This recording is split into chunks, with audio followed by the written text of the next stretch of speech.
to introduce to Syracuse Mark Dunlea, our candidate for State Comptroller. And I have a few words to say as well. But I want to introduce Mark. He's been active in the anti-poverty struggle for 3 decades as director of the Hunger Action Network of New York State. He was a co-founder of NYPIRG, and for the last 5 years he's been focused on climate action to deal with the crisis we face with the climate. He was one of the organizers of the big climate march in New York. He's been a leader in the movement for divestment, and that gets into some of the issues he's running for State Comptroller about. So, Mark? Thank you, Howie. I'm Mark Dunlea, the Green Party candidate for State Comptroller.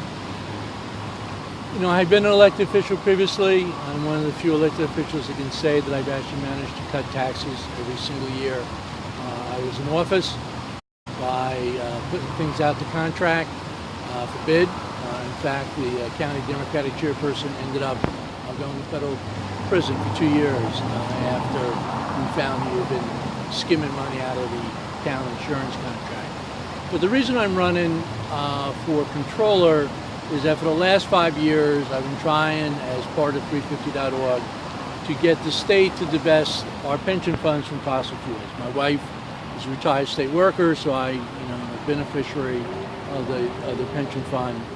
Climate change is the greatest threat to humanity. Earlier this year, we saw 3 hurricane category 5s. Puerto Rico lost power and water for more than 6 months, and that is our future. And it makes no sense that we invest $6 billion a year of our state pension funds in fossil fuel companies that are destroying the planet. It's also a bad financial risk. In fact, in recent years, index funds without fossil fuels are outperforming those with fossil fuels. And when the world, like they did in Paris, says that there is no future for fossil fuels, that we're going to phase them out, it makes no sense to continue to invest in them. Since we started the campaign worldwide, we've managed to divest a little over $6 trillion, that's with a T, from about 700 different funds around the world. Earlier this year, we managed to convince the New York City Pension Fund to divest from fossil fuels, but we've not been able to convince Tom DiNapoli or the state legislature to divest. I have introduced legislation, I have about 50 co-sponsors in the New York State Legislature, but they are unwilling to take action because Tom DiNapoli actually was appointed by the State Assembly to run as State Controller after Alan Hevesy was forced from office. So I've decided to run. What Tom DiNapoli's been saying is that he wants to do shareholder advocacy. Well, we've been doing shareholder advocacy, voting stocks and Exxon and Chevron and other fossil fuel companies for more than 50 years. It's never worked. He did eventually get Exxon to agree to do a study on climate risk. He admitted the study was worthless. And in fact, the State Attorney General is at the point of investigating Exxon and Chevron and the other fossil fuel companies for lying to the planet, to lying to investors, lying to the public about fossil fuels. So there are a number of other issues. I'd like to see the state controller be a little bit more assertive about progressive finances. It's been a shame that the controller has not stood up to Governor Cuomo when he has refused to comply with court orders as to the amount of funding that is provided to schools. In my work at Hunger Action Network, I did try to get the state controller to do a number of audits. I did get him to do one. One of the issues I've worked on is that each year in New York State, about $1 billion is stolen from low-income workers as part of wage theft. The New York State Labor Department only manages to collect about $22 million of that $1 billion that's stolen. It's one of the big reasons why people come to food pantries and soup kitchens. We did get him to do an audit. He admitted they weren't doing a very good job. I think the wait time was 3 to 6 years on handling cases. Unfortunately, he refused to really make any recommendations for changes like ordering or recommending more staff being hired for the Department of Labor to investigate wage theft. So I do want to improve the performance. I want to stand up for fiscal reforms. like trying to get single-payer health care. But the big issue is to get the state controller to divest from fossil fuels. And speaking of fossil fuels, we're going to have Howie Hawkins come back and say a few words about climate change and the Green New Deal. Thank you, Mark. Divestment is just one part of our whole program to get to 100% clean energy by 2030. We've campaigned on this because the climate science says that's what industrial economies like New York have to do if the world is to avert runaway global warming and catastrophic climate change. And we now have a bill in the state assembly. Unfortunately, the Democratic leadership passed the bill for 100% by 2050, which is too late, and it's not as strong as the bill in terms of benchmarks that we've advocated. And for us, the 100% clean energy, building out a clean energy system by 2030 is the centerpiece of a Green New Deal.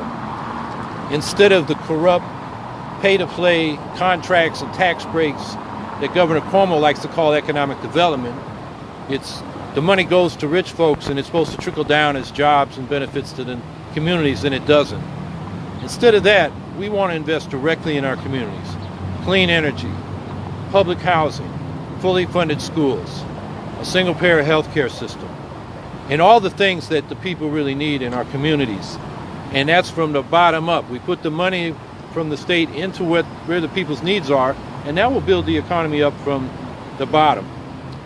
And this whole corruption thing is a big issue in this campaign. And, our former mayor, Stephanie Minor, just announced that was the centerpiece of her campaign.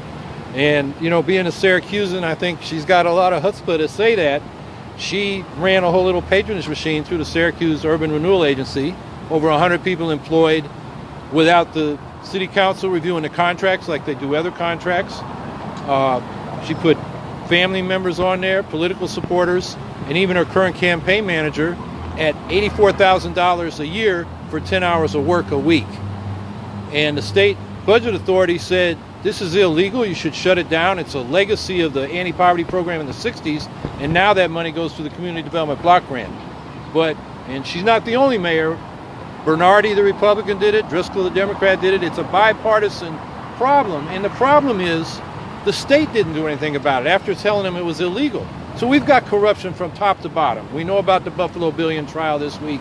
We know about Joseph Prococo getting convicted of bribery. We know about the former treasurer of the Democratic National Committee being the one who bribed Prococo to put that community competitive power ventures plant in Orange County, which will add 10% to our carbon footprint. So when Governor Cuomo says he doesn't want new fossil fuel infrastructure, because 55 of us, including the two of us, were arrested outside his office and made a big stink about it, if he really believed that, he would stop the competitive power ventures plant and pull the permits because it was built with corruption. So let me just conclude by saying this. The narrative in the media right now is you got progressives in the Democratic Party and a conservative Republican. These so-called progressives in the Democratic Party are center-right at best, maybe Cynthia Nixon's center-left. But they all are part of the Democratic machine, which is funded by big real estate, big banks, and, is driving the working class out of Manhattan and Brooklyn. And the rent's too high here in Syracuse. It's grew at the third fastest rate in the country in Buffalo last year. These are not the problems they are prepared to deal with. So when the primaries shake out and the petitions are in the fall, you're going to see the Greens on the left as the progressive alternative standing with the people on the issues. You'll have 2 or 3 centrists who are Democrats, Minor and Cuomo and maybe Cynthia Nixon, although I think she will probably get out, and then Molinaro on the right. And I think that's the way the voters need to look at this campaign, and that's what they'll have on the ballot to choose among in the fall. So we'll be glad to take any questions you might have. Okay, got it. Can you talk a little bit more about what you think about Minor running, besides this Syracuse Urban Renewal Agency?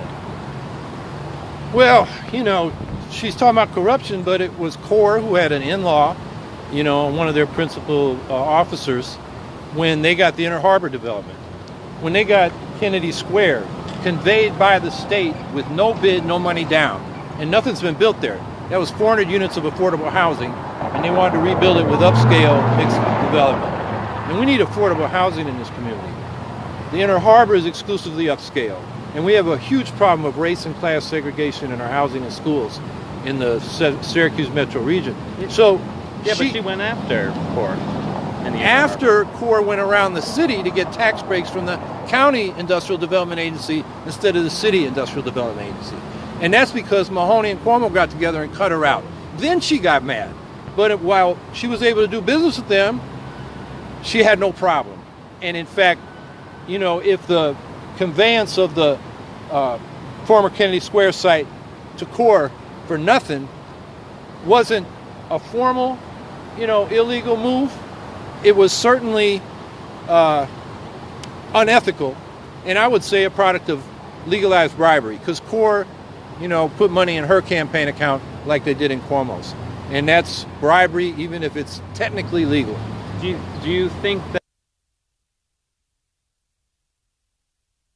she could take away votes from Cuomo? She could split the Cuomo vote, and the voters find out that I'm standing with them on the issues. I'm gonna look like the candidate for the people. And she's also running with the new political party, Save America movement. And if you look at, you know, who is behind that, it's a pretty right-wing party. You're talking about people who were involved in running the national security operations, you know, during the Bush years. They want to increase the amount of resources devoted, you know, towards national security. They don't have anything that appeals to the average person. They talk about the issues of integrity, which, you know, sort of everybody talks about. And it's kind of surprising that she's running on, she wants to appear to be moderate, to be running as the first candidate of a pretty far-right party. I mean, I understand why they're doing it. I guess perhaps that they're bankrolling her, you know, political operation. But I think as people understand what this political party is that she's helping to launch, that's not going to play very well in New York State. Yeah, but let's talk about that, because everyone's got to fundraise, right? So you got to make money somehow. How do you guys fundraise in order to be competitive in this race? The way Bernie Sanders did it, lots of little contributions from regular people. And I raised $200,000, which doesn't sound like much to Cuomo, but my average donation was $35,000, and I had more donors than he did in 2014. His average donation was $3,500. So you know who he represents. And, you know, this Serve America movement, I mean, let's be clear, the chief guy behind it was the general counsel for the CIA when they were lying to us about weapons of mass destruction and authorizing secret rendition and torture. So, you know, and also one thing is that we've always supported public campaign financing. And people probably forget that 4 years ago, the state legislature actually approved a public campaign finance pilot program only for state controller, because the state controller is viewed as the office where there is the most abuse of the whole pay-to-play. Carl McCall, when he ran for governor as the controller, was probably the worst example of that. But because they get so much money from the Wall Street that's doing that, DiNapoli refused to participate in the pilot program, and the Republicans were unable to actually raise enough money to qualify under the program. I admit the program was flawed, but we really need to figure out how to get you know, money out of politics. We support a full public campaign finance program, which is not what they agreed to, you know, 4 years ago. But given they did a pilot program for the state controller 4 years ago, we wish they would, you know, have brought that issue back on the table. And so you were an elected official? I served on my town board in Post and Gill, actually from 1991 to 1995. As I said, I managed to cut taxes every year, property taxes that are under control. Built a new library, dealt with some real drainage problems in the city, in the town. We're a small rural town, about 4,000 people. Were you a Green? I was a Green. I petitioned to get on the ballot as a Green. What then happened was that the town Democrats came to me and said, if we nominated you at a caucus, would you accept that nomination? So I never petitioned as a Democrat, but the Democrats gave me the line for the general election. And where was this? The town I live in now, a little town called Post and Kill, which is in Rensselaer County. Okay. How do you spell it? Post and Kill. Poestenkil. Kill is the Dutch word for stream. And Poston was the guy living by that stream 150 years ago when they incorporated it. Awesome. Like Fishkill or Yeah. Big Skill. Or stuff like that. You pronounce your name Mark Dunlea? Dunlea. Dunlea. Like it was L-E-Y or L-E. Silent A. All right. Anything else you guys want to add? Well, just for your background, you know, the campaign manager for Minor is the same guy who got $84,000 a year for working 10 hours a week, Sherman Jewett. And another guy who they call a chief strategist is a writer, or was a writer for Breitbart. I looked up his articles. It had to do with fighting net neutrality and treating the internet as a common carrier and as a public utility. I mean, he's big for privatization and handing it over to the telecoms. So that's pretty conservative. And then you look at their page where they talk about their general principles, you know, and like Mark said, lots of money for the military and intelligence. And then they don't quite put it this way, but you read between the lines about fiscal responsibility. They're talking about entitlement cuts to Medicare and Social Security. It's sort of that never Trump and corporate Clinton Democrat coming together. I think they just see the leadership of the two major parties not being competent on behalf of corporate America and the military. They think they can do it better. And that's fine. They can compete for that vote. But I think the people are with us on the issues that people are really concerned about. Their taxes, their wages, their housing, the climate and energy. So, Do you think she did a good job for Syracuse? Do you think the Well, city was in a better situation before? if you look up on the Post Standard, I gave her a grade of D when asked by Chris Baker to, you know, those of us running for mayor. And I gave her not an F because the city wasn't bankrupt yet, but she was fiscally conservative. She endorsed the Conference of Mayors policies in 2010 that basically wanted to balance the city budget on the back of municipal workers and city services. So we had service cuts like the Benderson Center, you know. She gave them 2 weeks notice and just shut it down. Very effective program, probably the most integrated program in the city. I mean, those old folks, you know, were from all backgrounds, religious and ethnic. And she just took it away from them and told them to go to this fundamentalist Christian thing with not saving that much money for the city. But I think that was about gentrifying downtown, pushing the poor people out. So she furthered segregation. She said nothing about segregation of our schools. So as far as, you know, the basic needs of the people, I don't think she was good for us. She kept the city solvent for now, and she was liberal on social issues, you know, gay rights and so forth, which is good, but not enough. So I gave her a D. All right. Well, thank you. Thanks, guys. Thank you.